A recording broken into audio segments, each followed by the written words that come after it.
नमस्कार साथियों, मैं डॉक्टर राजीव सिंह अपने चैनल अनुभूति में आप सबका एक बार फिर से स्वागत करता हूं।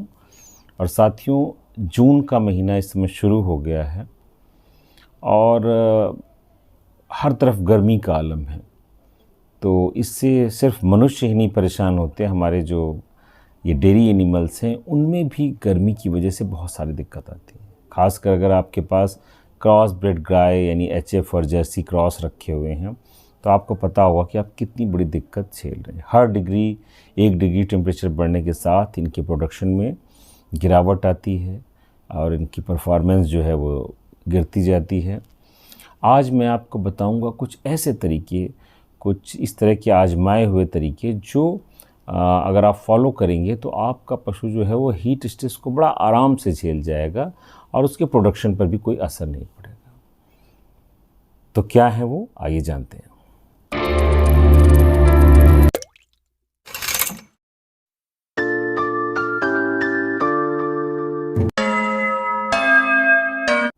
तो साथियों, अपनी इस चर्चा को मैं आगे बढ़ाऊं उससे पहले मैं अपने सभी दर्शकों से रिक्वेस्ट करूंगा कि जिन्होंने अभी तक इस चैनल को सब्सक्राइब नहीं किया, और प्लीज़ इस चैनल को नीचे जो लाल बटन दिखाई दे रहा है उसको दबाकर सब्सक्राइब कर लें। और अगर आपको ये जानकारी अच्छी लगती है तो इसे ज़्यादा से ज़्यादा लाइक और शेयर करें। तो साथियों, हम बात कर रहे हैं हीट स्ट्रेस की। सबसे पहले मैं आपको 1 मिनट के अंदर ये बताऊँगा कि हीट स्ट्रेस की वजह से मेन दिक्कत क्या होती है। जब इन्वायरमेंटल टेम्परेचर बढ़ता है और एनिमल उससे लड़ने के लिए अपने आप उसमें एक प्रक्रिया होती है कि जो उसका पेरिफेरल सर्कुलेशन है वो बढ़ जाता है। ये एक होम्योस्टेसिस बनाए रखने के लिए बॉडी का अपना मैकेनिज्म है थर्मोरेगुलेशन का, कि जो ब्लड है वो शरीर के और पार्ट में कम जाता है और स्किन पे ज़्यादा आ जाता है, जिसकी वजह से बाहर जिससे पसीना निकले, इवेपोरेशन हो और वो फिर ठंडा होता रहे। तो ये तो एक नॉर्मल प्रक्रिया है। लेकिन इसकी वजह से क्या होता है, जब ब्लड का फ्लो पेरिफेरल ऑर्गन्स की तरफ हो जाता है, स्किन की तरफ होने लगता है ज़्यादा, तो जो र्यूमेन है, जो उसका एनिमल का पेट है, वहाँ पर ब्लड सप्लाई जो होती है वो कम हो जाती है। और उसका क्या असर आता है, उसकी वजह से र्यूमेन मोटिलिटी, जो र्यूमेन का मूवमेंट होता है वो भी कम हो जाता है। और जब मोटिलिटी कम होगी तो जो उसके अंदर कंटेंट है उसका डाइजेशन भी स्लो होगा, वो पीछे की तरफ भी धीरे धीरे बढ़ेंगे।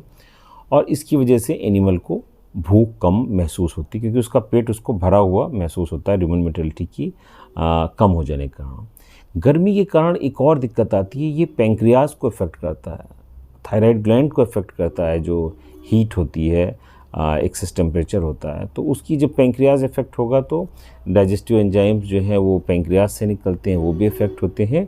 और कहीं ना कहीं एनिमल का जो डाइजेशन होता है वो उससे प्रभावित होता है। तो जब हीट स्ट्रेस होता है तो एनिमल को भूख भी कम लगती है। मैंने बताया कि ह्यूमन मोटिलिटी की वजह एक होती है। इसके अलावा सलाइवेशन हो रहा होता है, एनिमल का सलाइवा बाहर गिर रहा होता है, स्वेटिंग हो रही होती है, उसका रेस्पिरेशन रेट बढ़ जाता है। और जो थायराइड और पैंक्रियाटिक हार्मोन्स हैं, इनका भी ऐसा इफ़ेक्ट आता है कि एनिमल जो होता है वो ऑफ फीड होने लगता है, उसकी एक्टिविटीज़ बदल जाती है, उसका टेम्परेचर, जो थर्मोरेगुलेशन उसका है बॉडी का, वो बिगड़ जाता है। उसका टेम्परेचर हमेशा बढ़ा हुआ रहता है और वो परेशान रहता है ऐसा एनिमल। तो हमें करना क्या, सबसे पहले एनिमल के पास 24/7 हर समय फ्रेश वाटर, ठंडा पानी उपलब्ध हो, उसे आप अच्छे से नहलाएं भी, और पीने के लिए हमेशा उसे ताज़ा पानी मिलता रहे। दूसरी बात, उसका जो फीड है उसमें फ़ाइबर कम करें, यानी उसमें कंसंट्रेट बढ़ा दें अगर बढ़ा सकते हैं आप उसमें जो प्रोटेक्टेड फ़ैट होते हैं, जिन्हें हम बाईपास फ़ैट कहते हैं, उनका भी जो है यूज कर सकते हैं आप। अपने पशु की डाइट में आप प्रोटीन बढ़ा सकते हैं। ये सारी चीज़ें करने से फर्मेंटेशन थोड़ा सा कम होगा और जानवर को गर्मी कम लगेगी। फाइबर कम करें और कंसंट्रेट थोड़ा सा बढ़ाएं। लेकिन ये भी साथ रखें कि एसिडोसिस ना होने पाए, ये भी बॉडी हीट को बढ़ाएगा। तो बफर ज़रूर दें। खाने वाला सोडा अपने पशुओं की डाइट में गर्मी में रखना बहुत ज़रूरी है। लगभग 50 से 100 ग्राम तक खाने वाला सोडा आप अपने पशु को एज़ पर प्रोडक्शन और एज़ पर बॉडी वेट दे सकते हैं। इसके अलावा हमें इस बात का भी ध्यान रखना होगा कि हमें अपने एनिमल को फीड कब करना है। अगर हम अपने पशु को 10-11 बजे खिलाना कि सोच रहे हैं कि हम उसे 9-10 बजे फीड देंगे तो ये गलत है।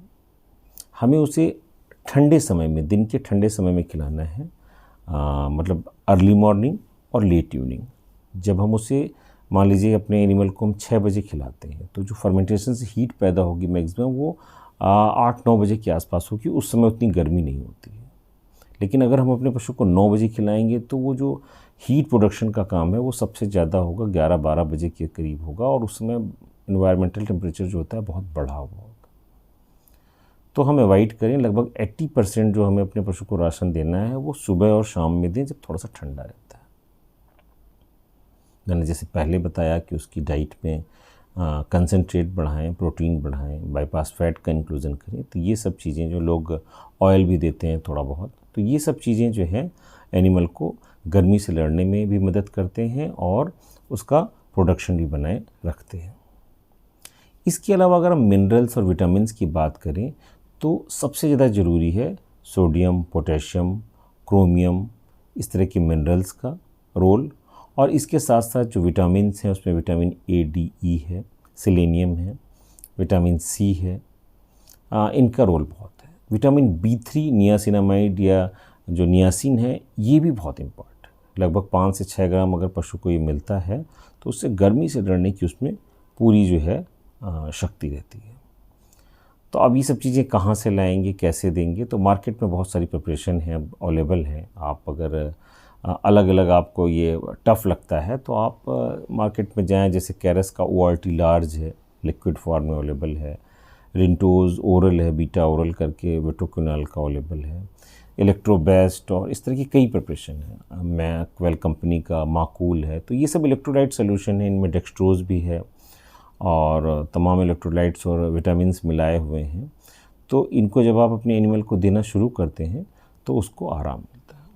मान लीजिए आप इलेक्ट्रोलाइट्स वाला जो सोल्यूशन है वो आप रेगुलर आपको देने में दिक्कत आ रही है, तो आप ये कर सकते हैं, जो vitamin A, D, E, selenium की प्रिपरेशंस है मार्केट में, जो मेनली अडर डेवलपमेंट के लिए यूज होती हैं। जैसे वाइटम एच बड़ा फेमस है, इसमें मल्टीस्टार एच है, बोवी बेस्ट एच है कैरस का। तो इस तरह की प्रिपरेशन है, आप कोई एक ले लें और 10 से 20 ml अपने पशु को देना शुरू करें। आप देखेंगे कि कितना ज़्यादा उसे गर्मी से लड़ने में रिलीफ मिलेगा, उसका हाँफना जो है वो कम हो जाएगा। तो इस तरह की कोई भी प्रिपरेशन आप लेकर अपने पशु को हीट स्ट्रेस से बचा सकते हैं। तो मैंने जो आज आपको बातें बताई इनको मैं समराइज़ करता हूँ। नंबर 1, फ्रेश वाटर की अवेलेबिलिटी रखें। दूसरा, अपने पशु को सुबह और शाम जो दिन के ठंडे आवर्स हैं उनमें खिलाएं। कंसनट्रेट उसको बढ़ाएं, प्रोटीन बढ़ाएं, फाइबर थोड़ा सा कम करें। उसकी डाइट में बफर ज़रूर दें, खाने का सोडा जो है वो 50 से 100 ग्राम के बीच में उसको देते रहें, जितना आप ड्राई मैटर देते हो। तो potassium, sodium, chromium, niacinamide based जो प्रिपरेशंस मैंने बताई हैं, विटामिन ए, डी, ई है, इस तरह की चीज़ें भी कोई ना कोई एक चीज़ देते रहें अगर आपका पशु जो है स्ट्रेस में है। तो जब आपको लगे कि आपका पशु जो है कुछ हीट स्ट्रेस में आ रहा है तो आप मेरे इस वीडियो में बताई गई बातों पर थोड़ा सा अमल करें और अपने पशु को प्रोडक्शन को न गिरने दें, फर्टिलिटी को न गिरने दें। धन्यवाद साथी।